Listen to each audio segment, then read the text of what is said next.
এক মিনিট।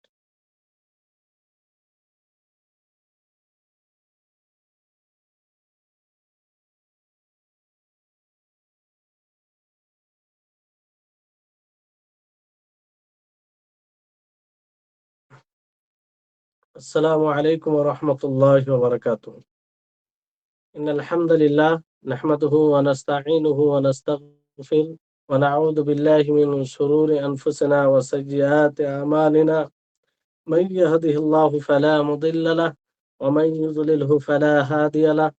ওয়া আশহাদু আন লা ইলাহা ইল্লাল্লাহু ওয়াহদাহু লা শারীকা লাহু ওয়া আশহাদু আন্না মুহাম্মাদান আবদুহু ওয়া রাসূলুহু। আম্মা বা'দ।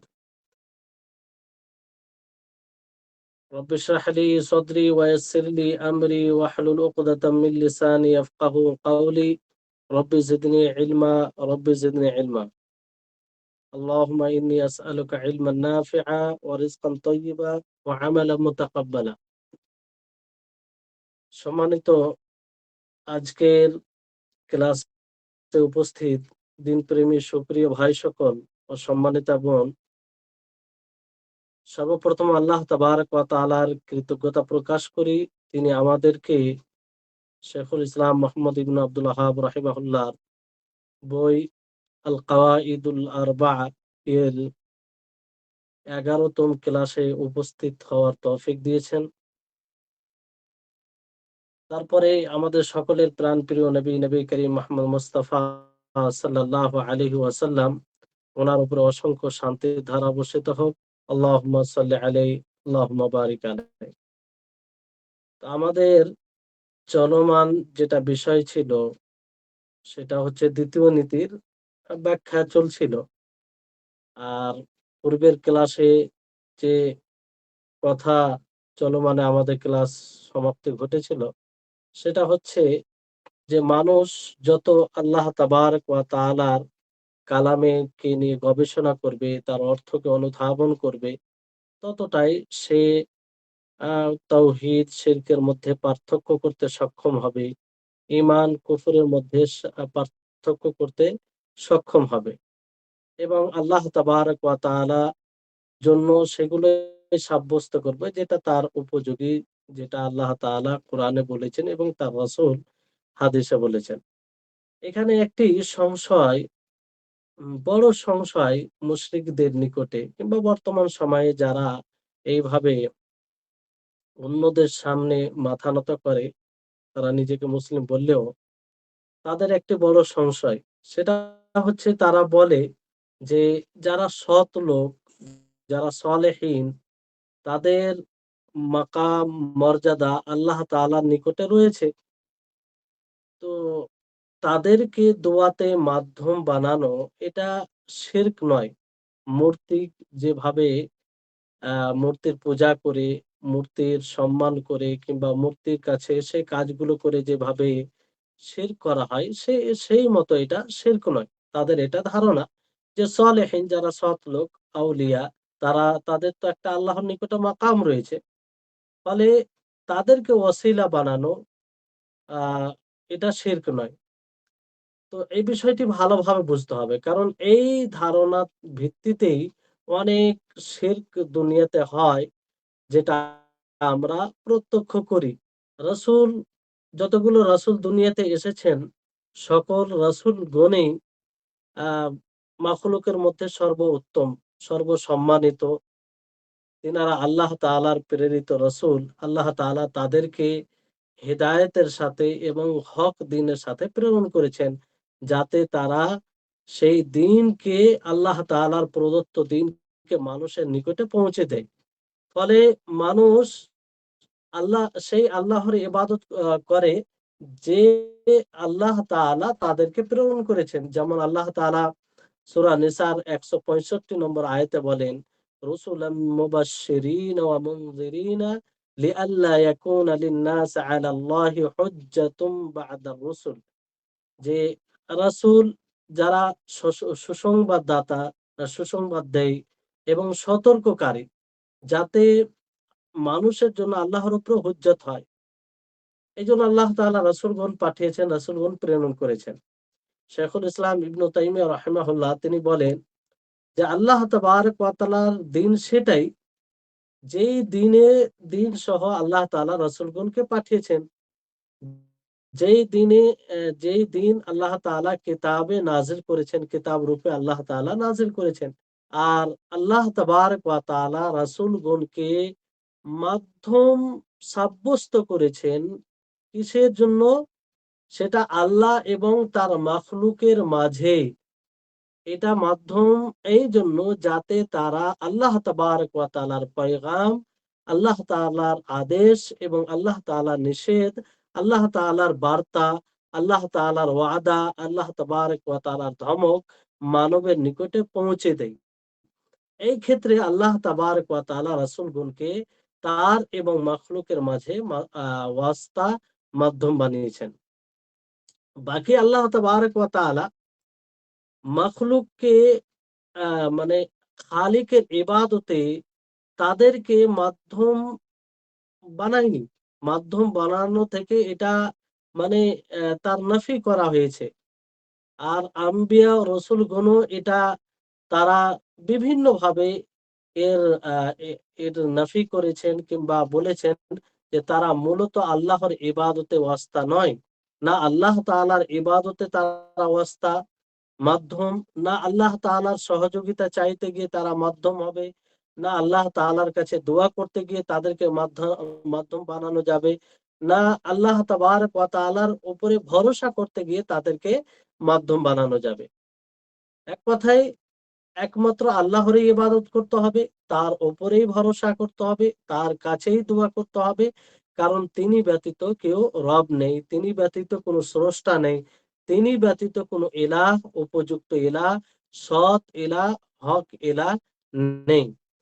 তাহলে এইভাবে যারা দলিন মানে পথভ্রষ্ট, তারা এটাকেই মানে সাফাতে শিরকে পরিণত করেছেন।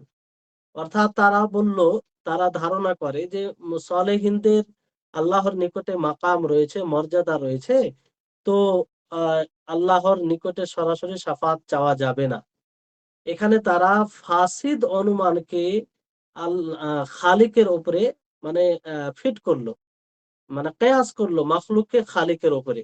যেমন যেটা থেকে আল্লাহ তাআলা পবিত্র, যেমন দুনিয়াতে যতগুলো বাদশাহ রয়েছে কিংবা উঁচু পদে রয়েছে, তো তাদের কাছে কোনো প্রয়োজন থাকলে সরাসরি তাদেরকে বলা হয় না, বরং সেই বাদশাদের নিকটে যারা মাকাম রাখে, যারা সম্মানিত, তাদেরকে বলা হয় এবং তারা সেই বাদশাকে কিংবা সেই উঁচু পদের লোককে বলে। ফলে তাদের সুপারিশে তাদের কথা শুনে। তো তারা বলল যে অনুরূপভাবে আল্লাহ তাবারক ওয়া তাআলা তিনি এমন এক সত্তা, আমরা গুনাহগার, আমরা পাপী, তো আমরা সরাসরি আল্লাহ তাআলাকে কিভাবে বলবো? তো এই যে সালেহীন রয়েছে, সৎ লোক রয়েছে, আম্বিয়া, ফারিস্তা, আমরা তাদেরকে আহ সুপারিশ বানাবো? যেহেতু তারা অনেক সৎ লোক, আমরা পাপী, তারা গিয়ে সুপারিশ করবে, তাদের সুপারিশে আল্লাহ তাআলা আমাদেরকে ক্ষমা করবেন কিংবা আমাদের উপরে দয়া করবেন। তো এইভাবে এই উম্মতের মধ্যে পূর্বের সময়ে কিংবা এই শরীয়তের পূর্বে আর বর্তমান সময়ে এই অনুমান, এই কিয়াসের ফলেই দিনকে পরিবর্তন করে ফেলেছে।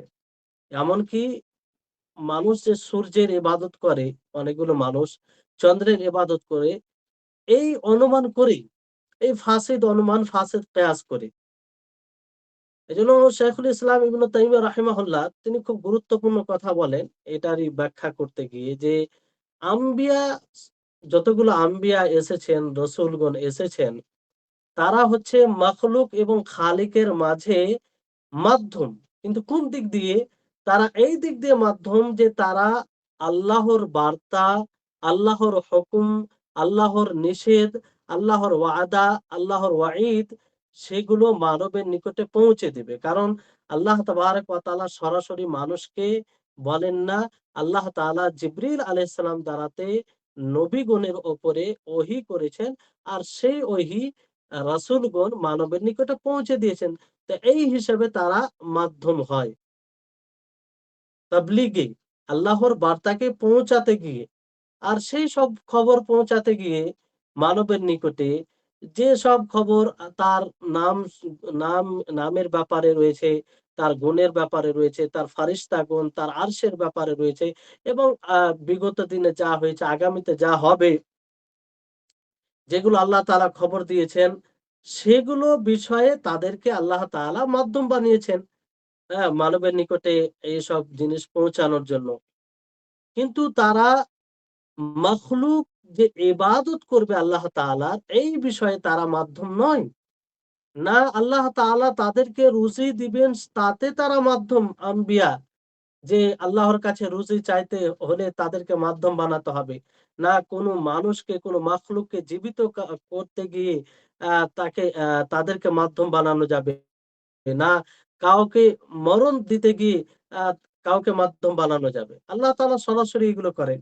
আর না আল্লাহ তাআলা কাউকে আমলের জাযা প্রতিদান দিতে গিয়ে কাউকে মাধ্যম বানানো হয়। না আ পুরস্কৃত করতে গিয়ে, না কারো দোয়া কবুল করতে গিয়ে, না কারো কোনো জিনিস আল্লাহর কাছে চা চা কোনো ব্যক্তি চায় সেটা পূর্ণ করতে গিয়ে আল্লাহ তাআলা অন্য কাউকে মাধ্যম বানান কিংবা মানুষ সেটা মাধ্যম বানাতে পারে।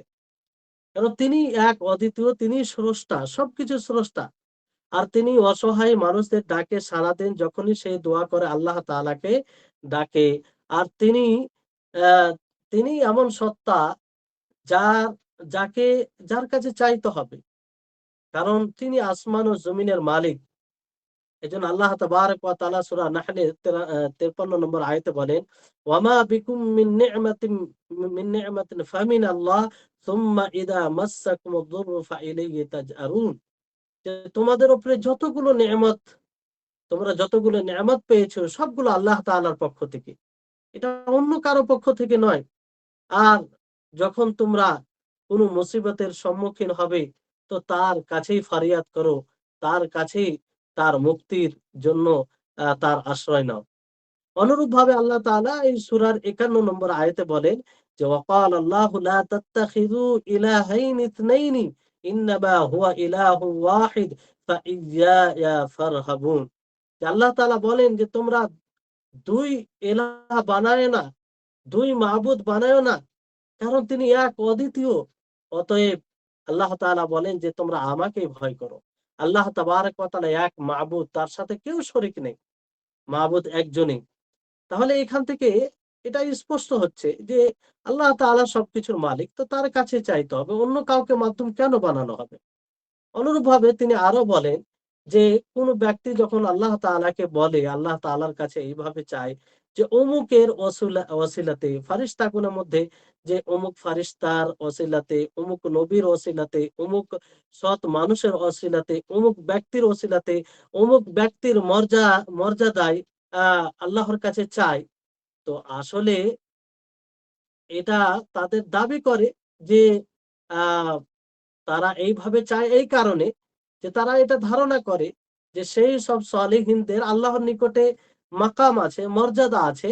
আর এটা সঠিক, এতে কোনো সন্দেহ নেই। যারা সালেহীন হবে, আম্বিয়া, ফারিস্তাগণ, এদের তো আল্লাহর নিকটে মাকাম অবশ্যই আছে, তাদের মর্যাদা আছে। কিন্তু তাদের যে আল্লাহর নিকটে মর্যাদা আছে, এটা কিসের দাবি করে?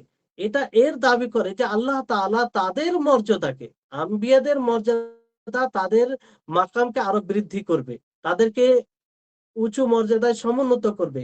তারা যখন সুপারিশ করবে তো আল্লাহ তাআলা তাদের সুপারিশকে গ্রহণ করবে, যদি আল্লাহ তাআলা তাদেরকে সুপারিশের অনুমতি দেয় তাহলে। কারণ আল্লাহ তাআলা বলেন মান যাল্লাযী ইয়াশফাউ ইনদাহু ইল্লা বিইذনি, যে আল্লাহ তাআলা তার অনুমতি ব্যতীত কেউ সুপারিশ করতে পারবে না। তো তাদের যে মাকাম আল্লাহ তাআলার নিকটে আছে, যেটা সঠিক, এতে কোনো সন্দেহ নাই। তো এটা দাবি করে যে যারা তাদের অনুসরণ করবে, আম্বিয়াদের অনুসরণ করবে। তা আম্বিয়া কি বলেছে যে একমাত্র তোমরা আল্লাহর ইবাদত করবে। তো এই কথার অনুসরণ করবে। এই এর এটাকে বাস্তবায়ন করবে।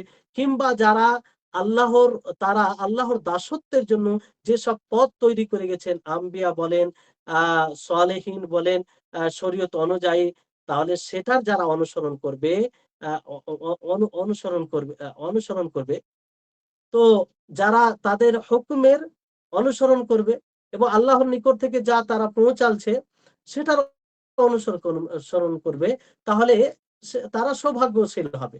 কারা? যারা তাদের অনুসরণ করবে, যারা তাদের অনুসরণ করবে তারা সৌভাগ্যশীল হবে। কিন্তু শুধু স্বতন্ত্রভাবে তাদের আল্লাহর নিকটে মর্যাদা, তাদের আল্লাহর নিকটে মাকাম, এটা এই দাবি করে না যে তাদের কাছে দোয়া করতে হবে, তাদেরকে আল্লাহর নিকটে চাইতে গিয়ে মাধ্যম বানাতে হবে, এটা দাবি করে না। আর এই দাবি কোন কোন দিক দিয়ে এটা প্রমাণিত হচ্ছে না, না কোরআন হাদিসের আলোকে, না বিবেক, যদি আমরা বিবেক দিয়ে ভাবি তবুও এটা প্রমাণিত হচ্ছে না। তাহলে তাদের মাকাম, তাদের মর্যাদা তখনই মানুষের জন্য উপকৃত হবে যখন মানুষরা তাদের অনুসরণ করবে। তারা যেভাবে জীবন যাপন করেছেন সেভাবে জীবন যাপন করবে। তারা যে হুকুম দিয়েছেন সে হুকুমকে পালন করবে। তারা যে ভিত্তিতে কোরআন হাদিস অনুযায়ী জীবন যাপন করেছেন সেটাকে নিজের আহ, নিজের সেই মতো জীবন যাপন করবে। তাহলে উপকার দিবে যে আল্লাহ তাআলা তাদেরকে যখন সুপারিশের অনুমতি দিবে তখন তাদের সুপারিশ গ্রহণ করা হবে। তাদের তাদেরকে তাদেরকে মাধ্যম বানিয়ে আল্লাহ তাআলার কাছে দোয়া করা যাবে না। দোয়া করা যাবে না। কারণ তাদের মাকাম, তাদের মর্যাদা যে আল্লাহর নিকটে আছে, এইটাকে মাধ্যম বানিয়ে আল্লাহর কাছে দোয়া করা, এটা কোনো কোরআনের আয়াত ও হাদিস থেকে এটাকে মানে হাদিস থেকে এটা বোঝা যায় না যে এটা কারণ যে এইভাবে আল্লাহর কাছে দোয়া করতে গেলে সেটা গ্রহণযোগ্য হবে। এটা স্বতন্ত্র বিষয়, আলাদা বিষয়। তাদের মাকাম আল্লাহর নিকটে আছে, আছে। তো এর জন্য মানে এটা জায়েজ নয় যে তাদের মাকাম মর্যাদা আল্লাহর নিকটে যেটা রয়েছে সেটার ওসিলাতে মানুষ আল্লাহর কাছে চাইবে, আল্লাহর কাছে দোয়া করবে। কারণ এটাকে সাবাব বলে, কারণ বলে উল্লেখ করা হয়নি। এটা একটা অপরিচিত বিষয়। আল্লাহ তাবারক ওয়া তাআলা যেখানে দোয়ার কথা বলেছেন সেখানে বলেছেন যে তোমরা সরাসরি আমার কাছে চাও। কোথাও না নবী করিম মুহাম্মদ সাল্লাল্লাহু আলাইহি সাল্লাম বলেছেন, না আল্লাহ তাবারক ওয়া তাআলা কোন আয়াতে বলেছেন, না সাহাবায়ে কেরাম রিজওয়ানুল্লাহি আলাইহিম আজমাইন আল্লাহর কাছে দোয়া করতে গিয়ে কাউকে কোন মৃত ব্যক্তিকে ওসিলা বানালছেন, কখনো বানায়নি। এজন্য আল্লাহ তাবারক ওয়া তাআলা বলেন যে কুলিদ উল্লাযীনা যাআমতুম মিন দুনিল্লাহি লা ইয়ামলিকুনা মিসকালা যাররাতিন ফিস সামাওয়াতি ওয়ালা ফিল আরদি ওয়া মা লাহুম ফীহিমা মিন শিরকিন ওয়া মা লাহু মিনহুম মিন যাহির ওয়ালা তানফাউ শাফাআতু ইনদাহু ইল্লা লিমান আযিনা লাহু। এই আয়াতের একাধিক ভাবে পূর্বে মানে আলোচনা করা হয়েছে। যে হে নবী আপনি বলুন যে আল্লাহ ব্যতীত তোমরা যাদেরকে ডাকো তারা এই জমিনে অনুপরিমাণ কিছুর শক্তি রাখে না, মালিক নয়। আর না এই আসমান ও জমিন সৃষ্টিতে তারা অংশীদার, না তার সহযোগী। আর শাফাত তার নিকটে কোনো কাজে আসবে না, কোনো উপকার আসবে না। হ্যাঁ, ওই ব্যক্তির জন্য যার জন্য আল্লাহ তাআলা অনুমতি দিবেন। তাহলে আম্বিয়া বলেন, ফারিস্তাগণ বলেন, সালেহীন বলেন, এরা এরা এদের যদিও মাকাম আল্লাহর নিকটে আছে, কিন্তু এই মাকাম, এই মর্যাদা, মানুষ যে দোয়া করবে তা এই মাকাম মর্যাদার ওসিলায় এটা কোনো উপকৃত বিষয় নয়, বরং এটা এক প্রকার শিরক হবে। কেন শিরক হবে? কারণ আল্লাহ তাবারক ওয়া তাআলা দুয়াতে এটাকে মানে ওসিলার কারণ বানায়নি। না রাসূল সাল্লাল্লাহু আলাইহি সাল্লাম কোন হাদিসে এটা কারণ হিসাবে উল্লেখ করেছেন। তাহলে এটা স্পষ্ট যে মাখলুক সে কোনো জিনিসের মালিক নয়। না আল্লাহ তাবারক ওয়া তাআলার মালিকানায় সে শরীক, না আল্লাহ তাআলার সহযোগী। তো শাফাত কার নিকটে রয়েছে? আল্লাহ তাআলার নিকটে রয়েছে। তো শাফাত তখনই এটা উপকৃত হবে যখন আল্লাহ তাবারক ওয়া তাআলার অনুমতি হবে। এইজন্য শাফাত কার কাছে চাইতে হবে? আল্লাহ তাআলার কাছে চাইতে হবে। এই শাফাত চাইতে গিয়ে আমরা কোনো আ মা শাফাত মানে শাফাতের জন্য কোনো মাখলুককে ওয়াসিলা বানাবো, এটা তো কোরআন বিরোধী। এটা কোরআন বিরোধী। আর আপনি পুরো কোরআন ও হাদিস অধ্যয়ন করেন বুঝতে পারবেন যে না এটা কোনো আ নবী থেকে না কোনো রাসূল থেকে, না কোনো সাহাবী থেকে এটা প্রমাণিত। এজন্য শাইখুল ইসলাম ইবনে তাইমিয়া রাহিমাহুল্লাহ বলেন যে আ দুয়াতে অন্য কাউকে ওসিলা বানানো কিংবা শাফাতের জন্য অন্য কারো কাছে চাওয়া, অন্য নৈকট্য লাভ করা, এটা মুসলিমদের ধর্ম নয়। আর না কোনো রাসূলের এটা ধর্ম। রাসূলের কোনো আ শিষ্টাচার। এই ধরনের বিষয় আম্বিয়াদের মধ্যে কোনো নবী এরকম পদ্ধতি তৈরি করেনি যে তারা মৃত সালেহীনদের কাছে চাইবে, অনুপস্থিত ব্যক্তিদের কাছে চাইবে, ফারিস্তাগণের কাছে দোয়া করবে, আর না তাদের কাছে শাফাআত চাইবে। এটাই হচ্ছে মূলত শিরকের জড়, শিরকের মূল এটা। এইজন্য মুশরিকরা যাদেরই ইবাদত করত তাদের ব্যাপারে এই ধারণা রাখতো যে এরা সুপারিশ করবে, এরা আমাদের জন্য সুপারিশ। আল্লাহ তাআলা বলেন সূরা ইউনূসের 18 নম্বর আয়াতে যে ওয়ায়াবুদুনা মিন দুনিল্লাহি মা লা ইয়াদুররুহুম ওয়া লা ইয়ানফাউহুম ওয়া ইয়াকুলুনা হাউলাই শুফাআউনা ইনদাল্লাহ। যে তারা আল্লাহ ব্যতীত এমন জিনিসের ইবাদত করে না যারা না তাদের ক্ষতি করতে পারে, না উপকার করতে পারে। আর তারা বলে এরা আমাদের আল্লাহর নিকটে সুপারিশ। সম্মানিত উপস্থিতিগণ, আপনারা একটু ভেবে দেখুন যে ঠিক এই ধারণাই বর্তমান সমাজে যারা অলিদের কাছে অলিদের সম্মান করে, সম্মান বলতে অলিদের নামে জবাই করে, অলিদের কবরে গিয়ে মানে তাদের ধারণায় যেটা অলি, বাস্তবে অলি হতেও পারে। হ্যাঁ? তো তাদের কবরে গিয়ে সাজদা করে, মানত করে, চাদর চড়ায়, সেখানে অবস্থান করে, সেখানে তাজিম উদ্দেশ্যে নীরব থাকে। তাহলে এগুলো করে তাদেরকে আপনি জিজ্ঞাসা করলে তারা এই কথাই বলবে যে আমরা পাপী, আমরা গুনাহগার, আমরা অনেক গুনাহ করি, আমরা কি করে সরাসরি আল্লাহ তাআলাকে ডাকতে পারি। তো ঠিক মুশরিকিনদের এই ধারণা ছিল। তো তাদের আর এদের মধ্যে পার্থক্যটা কি হলো? কি পার্থক্য রইল? কিসের ভিত্তিতে তারা করে এগুলো? এজন্য আল্লামা আব্দুর রহমান বিন হাসান আল শেখ রাহিমাহুল্লাহ তিনি বলেন যে মৃত ব্যক্তির কাছে চাওয়া অথবা অনুপস্থিত ব্যক্তির কাছে চাওয়া কিংবা তাদের দ্বারা আল্লাহর কাছে সুপারিশ চাওয়া, এটা হচ্ছে আরবের মুশরিকিনদের দিন, যেটা পূর্বেও ছিল। আল্লাহ তাবারক ওয়া তাআলা এই জন্য রাসূলগণকে পাঠিয়েছেন এর বিরোধিতা করার জন্য এবং তাদেরকে এক আল্লাহর দিকে দাওয়াত দেওয়ার জন্য যে তারা যেন আল্লাহর কাছেই দোয়া করে, আল্লাহর কাছেই তারা আল্লাহকেই ভয় করে, তারা আল্লাহর কাছেই সহযোগিতা চায়। হ্যাঁ? যে সব কথাগুলো এই পূর্বের আয়াত থেকে আপনারা বুঝতে পারছেন।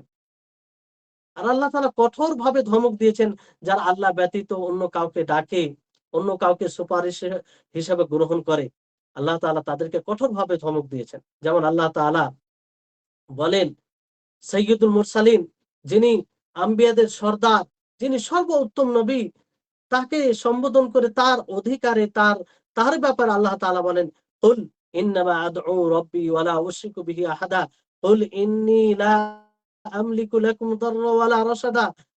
আল্লাহ তাআলা বলেন, হে নবী আপনি বলুন যে আমি আল্লাহ তাআলাকে ডাকি, আমি আমার রবকে ডাকি, ওয়া লা উশরিকু বিহি আহাদা, আমি তার সাথে কাউকে শরীক করি না। তো সাইয়্যিদুল আম্বিয়া তিনি যদি আল্লাহ তাআলাকে ডাকেন তো আমাদেরকে কাকে ডাকতে হবে? সেই আল্লাহকে ডাকতে হবে। লাকাদ কানা লাকুম ফি রাসূলিল্লাহি উসওয়াতুন হাসানাহ। নবী করিম মুহাম্মদ সাল্লাল্লাহু আলাইহি ওয়াসাল্লামের জীবনী আমাদের সকলের জন্য উত্তম আইডিয়াল, উত্তম নমুনা। তারপর আল্লাহ তাআলা বলেন যে, কুল আপনি বলুন যে ইন্নী লা আমলিকু লাকুম দাররা ওয়া লা রাশাদা, যে আমি তোমাদের না উপকারের কোনো মালিক না অপকারের মালিক। একটু চিন্তা করুন যে যিনি সৈয়দুল আম্বিয়া, যিনি আফজালুল আম্বিয়া, যিনি দুনিয়াতে সর্বসম্মানিত, আখিরাতেও সর্বসম্মানিত, তিনি তিনি তিনি বলছেন আল্লাহ তাআলা ঘোষণা করতে বলছেন যে আপনি বলুন যে আমি তোমাদের জন্য নাফা নোকসানের মালিক নই। তো নবী সাল্লাল্লাহু আলাইহি ওয়াসাল্লাম যদি মালিক না হয় তাহলে অন্য কোন ব্যক্তি কি করে হতে পারে? তা আপনি যখন অন্য কাউকে নাফা নোকসানের মালিক মনে করছেন যে আ নাফা নোকসানের মালিক মানে কি? অনেকেই ভাবে যে আমার এই অলি আমার আমাকে বিপদ থেকে উদ্ধার করবে। আমার অমুক বরকত হবে, এটা সেটা নানা রকম তাদের ধারণা থাকে। তাহলে তাদের কথা, তাদের আমল অনুযায়ী হয় আল্লাহ তাবারাক ওয়া তাআলার এই বাণী আ মিথ্যা, নাউজুবিল্লাহ, না হয় তারা মিথ্যা। দুটোর মধ্যে একটা হবে। এর মধ্যে কোনো রাস্তা নেই। আল্লাহ তাআলা ঘোষণা করাচ্ছেন নবীর দ্বারা যে, আপনি বলুন যে, আমি নাফা নোকসানের মালিক নই।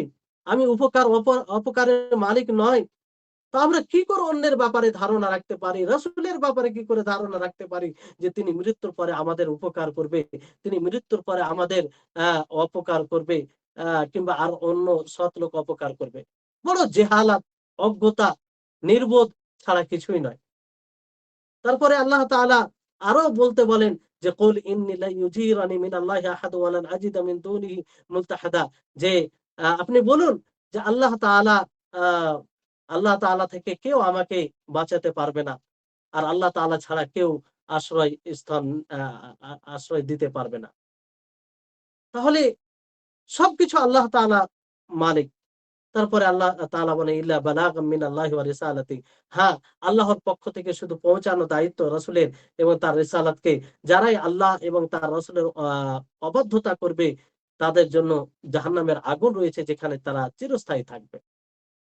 এত সুস্পষ্ট আয়াত আল্লাহ তাআলার বাণী থাকার পরেও যদি এইসব জেহালাত, অজ্ঞতার পরিচয় দেই, তাহলে আল্লাহ তাআলা মাফ করবে?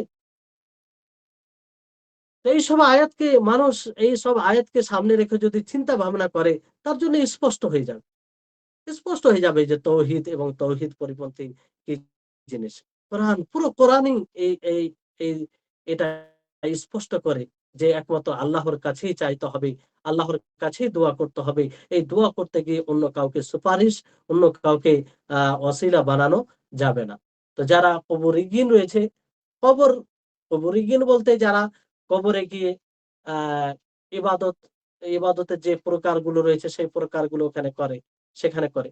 তারা মূলত তৌহিদকে বুঝতে পারেনি। আর তৌহিদের পরিপন্থী বিষয় সেটাকেও তারা বুঝতে পারেনি। এইজন্য আল্লাহ তাবারাক ওয়া তাআলার কাছে চাওয়া, সরাসরি চাওয়া এবং মৃতদের কাছে সরাসরি চাওয়া, দুটোকেই তারা এক করে দিয়েছে।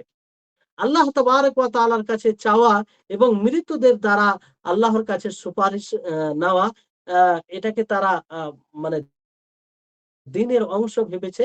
এ দুটোর মধ্যে কোনো পার্থক্য তারা করেনি। তো তাদেরকে এই তাওহীদকে বুঝা আর আল্লাহ তাআলার জন্য ইখলাস, এই বিষয়টি বুঝা কতটা জরুরি তাদের জন্য। এজন্য সালেহ ফাওজান হাফিজাহুল্লাহ তিনি বলেন যে, আল্লাহ তাআলা তিনি মুখাপেক্ষীহীন। তিনার শাফি, যে সুপারিশ করবে, তার সহযোগিতার কোনো প্রয়োজন নাই। কতটা নির্বোধের পরিচয় দেই যারা মাখলুককে সুপারিশ হিসেবে গ্রহণ করে। আচ্ছা বলুন, যদি আপনাদেরকে প্রশ্ন করা হয় যে দুনিয়াতে যারা উঁচু পদে আছে, বাদশা বলেন, প্রধানমন্ত্রী বলেন, কিংবা আরো উঁচু লেভেলে আছে, তাদের কাছে মানুষ কেন সুপারিশ করে? কারণ তার নিকটে সব রকম কথা পৌঁছায় না। সে সমস্ত লোকের ব্যাপারে সবকিছু জানে না। আর সে ঐরকম দয়াশীল নয়। এইজন্য প্রয়োজন পড়ে যে তার কাছের যারা মানুষ, তারা বলবে এবং তাদের কথায় সে অন্যের উপরে ইহসান করবে। আর ইহসান করতে গিয়েও তার পার্থিব স্বার্থ থাকে। যদি তাদের কথা না শুনে, তাহলে আ তাকে হয়তো আগামীতে সমর্থন করবে না। তো আল্লাহ তাবারাক ওয়া তাআলার জন্যই ওই অনুরূপভাবে সুপারিশ মাখলুককে গ্রহণ করে। অথচ আল্লাহ তাবারাক ওয়া তাআলা তিনি আলিম, তিনি সবকিছু জানেন। যার জন্য সুপারিশ করা হবে, তার প্রত্যেকটি বিষয় আল্লাহ তাআলা অবগত। তার সমস্ত দিক দিয়ে আল্লাহ তাআলা অবগত। আর আল্লাহ তাবারাক ওয়া তাআলা তিনি মানুষের জন্য কল্যাণ চান। মানুষের উপরে অতি দয়াশীল। পিতা-মাতার চেয়েও অধিক গুণে তিনি দয়াশীল, যার কোনো আমরা আ সীমাবদ্ধ করতে পারি না। আর তিনি মানুষের প্রয়োজনকে পূর্ণ করে। যখন মানুষ আল্লাহর কাছে সততার সাথে চায় এবং তার দিকেই ধাবিত হয়, তারই আশ্রয় গ্রহণ করে, তখন আল্লাহ তাআলা তার প্রয়োজনকে আ পূরণ করে কোনো ওয়াস্তা, কোনো মাধ্যম ছাড়াই। তাহলে বলুন, এক প্রকার সুপারিশ গ্রহণ করে, এক প্রকার মাখলুককে সুপারিশ বানিয়ে আল্লাহ তাআলাকে ছোট করে, নাউজুবিল্লাহ। আল্লাহ তাআলাকে ত্রুটি মুক্ত নয়, ত্রুটিযুক্ত মনে করে, তাদেরকে ভাবা উচিত। কারণ সুপারিশ তার কাছেই করতে হবে যে যে পরিপূর্ণতা গুণ রাখে না, যে সব রকম খবর রাখে না। আপনি যেমন একটি আ যেমন ধরুন যে আপনি একটি ইউনিভার্সিটিতে পড়াশোনা করেন। পড়াশোনা আপনি ভালো। পড়াশোনায় ভালো, আপনার সেরকম চর্চা হয়নি। কিন্তু পড়াশোনায় ভালো, আপনার শিক্ষক জানে। এখন ইউনিভার্সিটির পক্ষ থেকে একটা প্রোগ্রামের ব্যবস্থা করা হয়েছে। আর সেখানে ভালো ছেলেদেরকে আ সুযোগ দেওয়া হবে। এই ক্ষেত্রে আপনার নামটা আসা উচিত ছিল। কিন্তু আপনার নামটা আসছে না, যেহেতু যারা ম্যানেজমেন্ট তারা আপনার ব্যাপারে জানে না। তারা আপনার ব্যাপারে জানে না যে সে ছেলেটা ভালো ভূমিকা পালন করতে পারবে। তো সেখানে সুপারিশের প্রয়োজন পড়ে। যে যারা আপনাকে জানে তারা গিয়ে বলে যে, "না, অমুক ছেলেটা সেও পড়াশোনায় ভালো আর সে ভালো ভূমিকা একটা রাখতে পারে।" তখন তাদের কথা শুনে আপনাকে রাখা হয়। তার মানে কি এখানে তাদের দুর্বলতা আছে যে আপনার ব্যাপারে তারা জ্ঞাত নয়? আল্লাহর ব্যাপারে কি এই ধারণা রাখা যায়? নাউজুবিল্লাহ। তো ব্রেইন আল্লাহ তাআলা বিবেক দিয়েছে, এই বিবেককে ব্যবহার করতে হবে। না হলে এই বিবেক কেন দিয়েছেন আল্লাহ তাআলা? এর নাশকরি হবে।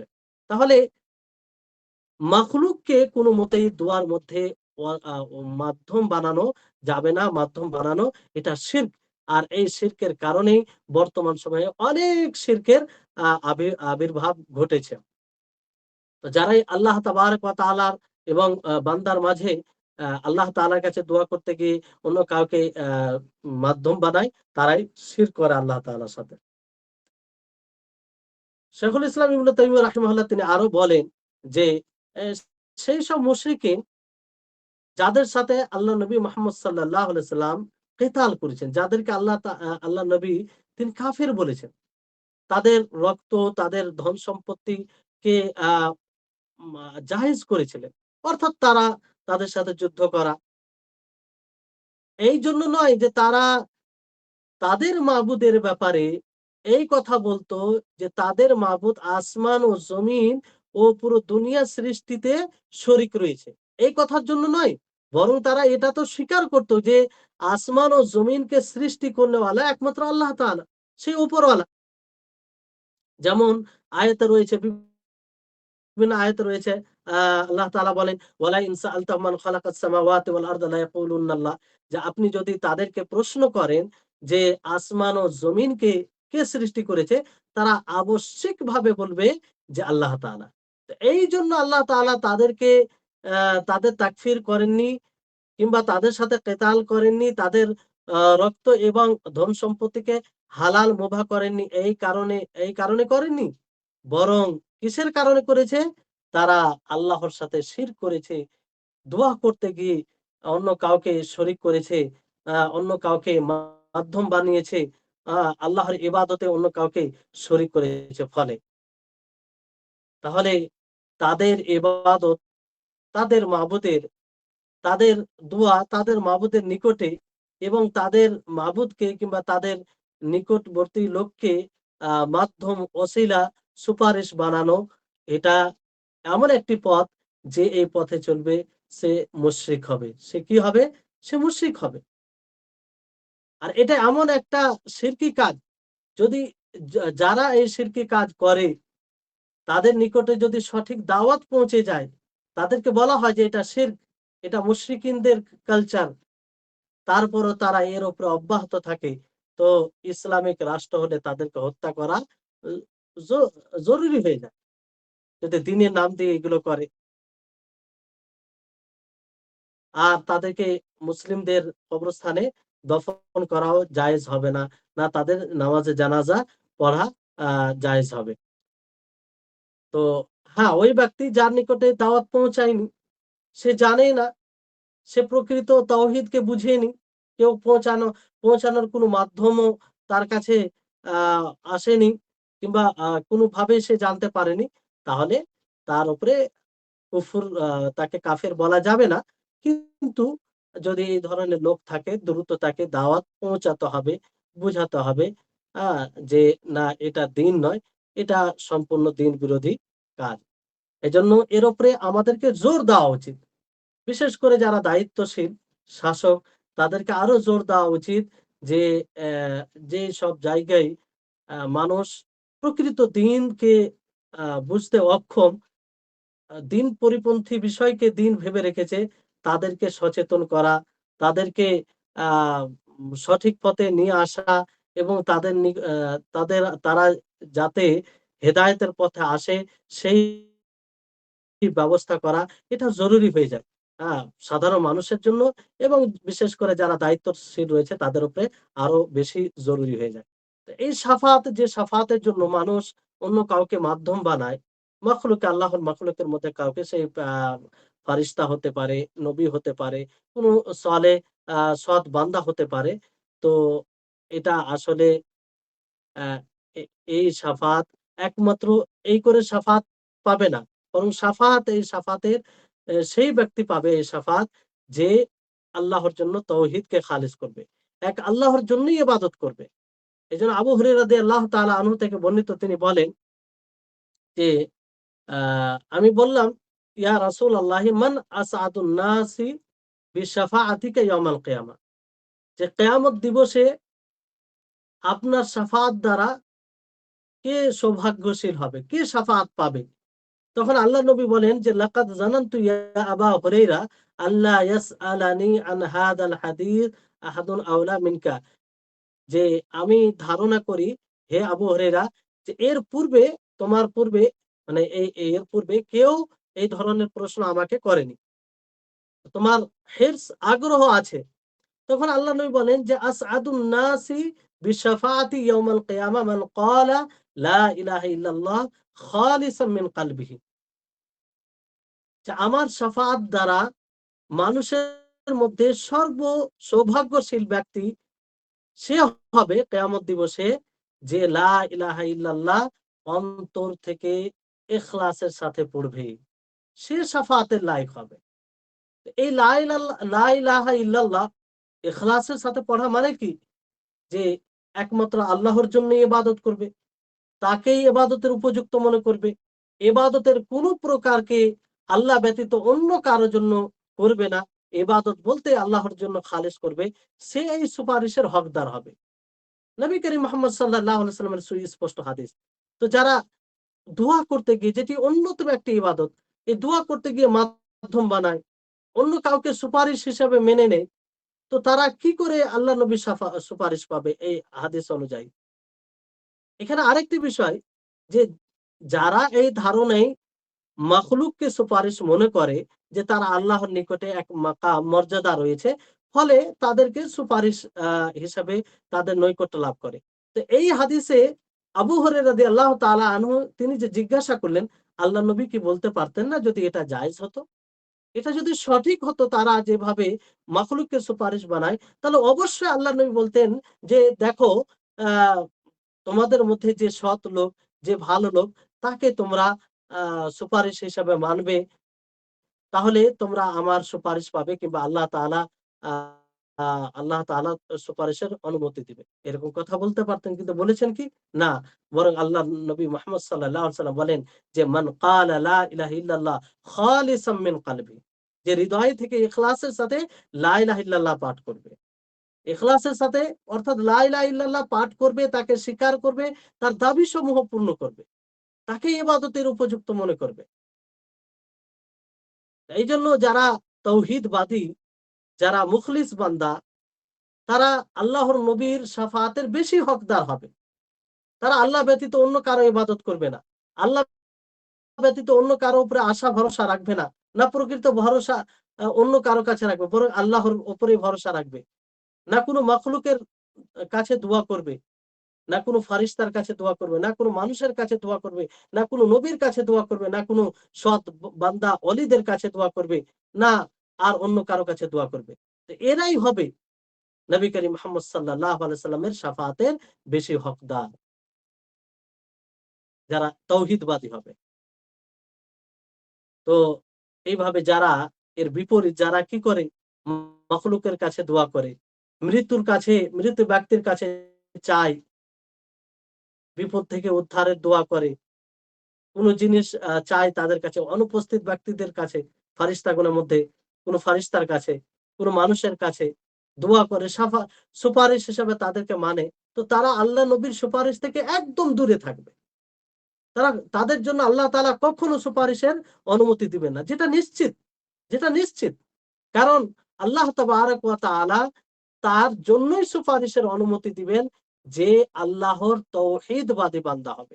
আল্লাহর একত্ববাদকে স্বীকার করবে। যে ইবাদতকে আল্লাহর জন্য খালিস করবে। যে ইবাদত কেবলমাত্র আল্লাহর জন্যই করবে, তার জন্যই আল্লাহ তাআলা সুপারিশের অনুমতি দিবে। তাহলে নবী করিম মুহাম্মদ সাল্লাল্লাহু আলাইহি সাল্লাম থেকে সুপারিশ আ মানুষ দুনিয়াতে নিয়ে সুপারিশ হিসাবে গ্রহণ করেছেন দুনিয়াতে। যেমন আল্লাহ নবী যতদিন বেঁচে ছিলেন ততদিন সাহাবায়ে কেরাম বলতেন যে, "আপনি আমাদের জন্য দোয়া করুন।" তো আল্লাহ নবী দোয়া করেছেন। এটা দোয়া করাতে মানে আ মাধ্যম হিসাবে গ্রহণ করেছেন। নবী সাল্লাল্লাহু আলাইহি সাল্লামের মৃত্যুর পর আল্লাহ নবীকে কখনো মাধ্যম বানায়নি উনারা। কখনো না। এজন্য এরপরে তারা আব্দুল্লাহ ইবনে আব্বাস রাদিয়াল্লাহু তাআলা আনহুর নিকটে তারা যেতেন। যখন বৃষ্টি বর্ষণের প্রয়োজন পড়তো কিংবা আ আ আ অনাবৃষ্টি হতো, তখন তারা যেত আর বৃষ্টি বর্ষণের জন্য দোয়া করার কথা বলতেন। তাহলে এখান থেকে বুঝা যাচ্ছে যে নবী করিম মুহাম্মদ সাল্লাল্লাহু আলাইহি ওয়াসাল্লামের জীবদ্দশায় তারা আ এই নবী সাল্লাল্লাহু আলাইহি সাল্লামকে আ বলতো। কিন্তু মৃত্যুর পরে আল্লাহ নবীকে সুপারিশ হিসাবে কিংবা ওসিলা নিত না। এই হচ্ছে বিষয়। তো যারা আ কবরের পাশে গিয়ে বিভিন্ন প্রকারের ইবাদত করে, দোয়া বলেন, আ আর সুপারিশ হিসাবে তাদেরকে গ্রহণ করেন, তাদেরকে ওসিলা হিসাবে গ্রহণ করে। তো আসলে এই সুপারিশ আল্লাহর অনুমতি প্রাপ্ত সুপারিশ নয়। বরং এটা শিরকিয়া সুপারিশ। শিরকি সুপারিশ। এটা শিরক। আর যে এই শিরক করবে তার বিশাল বড় একটা অজ্ঞতা, জেহালাত। সে যদি জেনেও এটা করে আর অবহেলা থাকে জানতে গিয়ে, তাহলে সে চিরস্থায়ী জাহান্নামী হবে। কারণ এটা বড় শিরক। যে শিরক করার কারণে মানুষ ইসলাম থেকে বের হয়ে যায়। তো এই হচ্ছে বিষয়। এইজন্য আল্লামা মাহমুদ বিন ইব্রাহিম আলু শাইখ রাহিমাহুল্লাহ তিনি বলেন যে, মুশরিকিন তারা সুপারিশের যে কারণটা আল্লাহ তাআলা উল্লেখ করেছেন, রাসূল সাল্লাল্লাহু আলাইহি ওয়াসাল্লাম স্পষ্ট করেছেন, সেটাকে তারা নষ্ট করে ফেলেছে। এবং তার পরিপন্থী বিষয়কেও তারা নষ্ট করেছে এবং তার বিরোধিতা করেছে। অর্থাৎ আল্লাহ তাবারাক ওয়া তাআলা সুপারিশ গ্রহণের যেটা কারণ হিসাবে উল্লেখ করেছেন, নবীদের উপরে ঈমান আনা এবং নবীগণ যে শরীয়ত ছেড়ে গিয়েছেন, সেই শরীয়তকে বাস্তবায়ন করা। এটাই হচ্ছে সুপারিশ গ্রহণ করার অন্যতম কারণ। কিন্তু এটাকে তারা ছেড়ে দিয়ে প্রত্যাখ্যান করে কি করেছে? আউলিয়াদেরকে, নবীদেরকে আ নবীদেরকে ওসিলা নেওয়া, নবীদেরকে সরাসরি সুপারিশ মনে করা। আসলে এটা কারণ নয়। তারপরে মুশরিকিন, মুশরিকিন তারা এটাই ধারণা রাখতো যে আম্বিয়া এবং সালেহিনদের কাছে দোয়া করেই তারা সুপারিশ পাবে। নাফি, যার প আ আ যার প্রতিবাদ কোরআনে করা হয়েছে এবং আল্লাহ তাবারাক ওয়া তাআলা এটা স্পষ্ট করেছেন যে সবকিছু তার হাতে। আসমান ও জমিনের মালিকানা তার হাতে এবং যেটা মুসবিতা মানে প্রমাণিত শাফাত, সেই শাফাত সেটাও উল্লেখ করেছেন। কিন্তু সেই শাফাত বুঝতে এই মুশরিকিনরা কিংবা যারা এই ধরনের শিরক করে তারা বুঝতে অক্ষম। তারা প্রকৃত সুপারিশকে বুঝতে পারেনি কোরআন হাদিসে। এজন্য তারা বড় জেহালাত, অজ্ঞতায় রয়েছে। তারা ২ টি শাফাতের মধ্যে পার্থক্য করে না। যে একটি শাফাতে মুসবাতা ইতিবাচক শাফাত, যে শাফাত আল্লাহর অনুমতি প্রাপ্ত। আরেকটি শাফাত যেটি থেকে নিষেধ করা হয়েছে শিরকি শাফাত, দুটোর মধ্যে তারা পার্থক্য করে না। ফলে এই আ এই ধারণাতে তারা অনেক আ শিরক করে থাকে। আর তারা এটাও ভুলে যায় যে ইবাদতে অনেক প্রকার রয়েছে। সেই প্রকারগুলো ইবাদত এবং ইবাদতের যতগুলো প্রকার রয়েছে সমস্ত প্রকার আল্লাহ তাবারক ওয়া তাআলার জন্যই হতে হবে। আর বিশেষভাবে দোয়া তো একটি স্বতন্ত্র ইবাদত। কিন্তু এই বিষয়ে তারা এতটা পথভ্রষ্ট হয়েছে যে যার ফলে অনেক মানে শুধু এই বিষয়ে শিরক নয়, এই শিরক করতে গিয়ে আরো অনেক শিরক তাদের মধ্যে চলে এসেছে। বাস এইটা বলে শেষ করব যে আল্লাহ তাবারক ওয়া তাআলা যেমন সূরা ফুরকানে ৭৭ নম্বর আয়াতে বলেন যে দোয়াটি একটি স্বতন্ত্র ইবাদত। আল্লাহ তাআলা বলেন যে কুল মা ইয়া'বাউ বিকুম রাব্বি লাউলা দুআউকুম ফাকাদ কাযযাবতুম ফাসাউফা ইয়াকুনু লিজামা। যে তোমরা যদি আল্লাহর কাছে দোয়া না করো তো আল্লাহ তাআলা তোমাদের কোনো পরোয়া করে না। আল্লাহ তাআলা বলছে হে নবী আপনি বলুন যে তা আ আ আমার রব আমার প্রতিপালক তোমাদের কোনো পরোয়া করে না যদি তোমরা দোয়া না করো তার কাছে আর তোমরা মিথ্যা আরোপ করো তাহলে তোমাদের জন্য শাস্তি রয়েছে। তাহলে এখানে দোয়া যদি আল্লাহর নিকটে না করা যায় তো আল্লাহর কোনো পরোয়া নেই। আল্লাহর কোনো অসুবিধা নেই। কিন্তু তারা কি হবে? শাস্তির সম্মুখীন হবে। কারণ এই দোয়াটি হচ্ছে ইবাদত। অনুরূপভাবে আল্লাহ তাবারক ওয়া তাআলা সূরা আম্বিয়ার ৯০ আ নম্বর আয়াতে বলেন যে, "ইন্নাহুম কানু ইউসারিউনা ফিল খায়রাত ওয়া ইয়াদউনানা রাগাবাও ওয়া রাহাবা।" যে তারা কল্যাণমূলক কাজে, সৎ কাজে প্রতিযোগী। এক অপরের প্রতি এক অপরের চেয়ে এগিয়ে যাওয়ার চেষ্টা করত। আর আল্লাহকে ভীত হয়ে, আল্লাহর প্রতি আশা হয়ে তার কাছে দোয়া করত। তাহলে এটা প্রশংসা করতে গিয়ে প্রশংসা করে আল্লাহ তাআলার বলা, তার মানে এটি আল্লাহর পছন্দনীয় একটা আমল যে পছন্দনীয় ইবাদত। তো অ্যা এই দোয়াটি একটি স্বতন্ত্র ইবাদত। ঐজন্য এই দোয়া একমাত্র আল্লাহর জন্য হতে হবে। হ্যাঁ? এতে কাউকে মাধ্যম বানানো যাবে না। যেমন আপনি সালাত পড়তে গিয়ে কাউকে মাধ্যম বানান না। যেমন আপনি হজ করতে গিয়ে স্বতন্ত্র ইবাদতে আপনি কাউকে মাধ্যম বানান না। যেমন আপনি সিয়াম সাধনা করতে গিয়ে, রোজা রাখতে গিয়ে অন্য কাউকে আপনি মাধ্যম বানান না। অনুরূপভাবে দুয়াটি হচ্ছে একটি স্বতন্ত্র ইবাদত, যেটি অন্যতম ইবাদত, যে ইবাদতের অনেক মর্যাদা রয়েছে। যেই ইবাদতে একাধিক ইবাদত একত্রিত হয়ে যায়, সেই ইবাদত খালিস আল্লাহ তাবারক ওয়া তাআলার জন্য হতে হবে। তো যাই হোক ইনশাআল্লাহ আগে কিছু এর সাথে সম্পৃক্ত কিছু কথা রয়েছে। তারপরে আমরা ধাপে, ধাপে ইনশাআল্লাহ এগিয়ে যাব। আল্লাহ তাবারাক ওয়া তাআলার নিকটে দোয়া করি যে, হে আল্লাহ তুমি আমাদের সকলকেই তোমার প্রকৃত ইবাদতকে বুঝার আ তৌফিক দাও। আর যেন সমস্ত ইবাদতকে তোমার জন্য খালিস করতে পারি। তোমার জন্যই ইবাদত করতে পারি। আর প্রকৃতভাবে তোমাকেই যেন ইবাদতের উপযুক্ত মনে করি। ওয়া আখিরু দাওয়ানা আনিল হামদুলিল্লাহি রাব্বিল আলামিন। আসসালামু আলাইকুম ওয়া রাহমাতুল্লাহি ওয়া বারাকাতুহু। এবার কোন প্রশ্ন আছে আজকের ক্লাসের মধ্যে কোন অস্পষ্ট বিষয় থাকলে বলতে পারেন।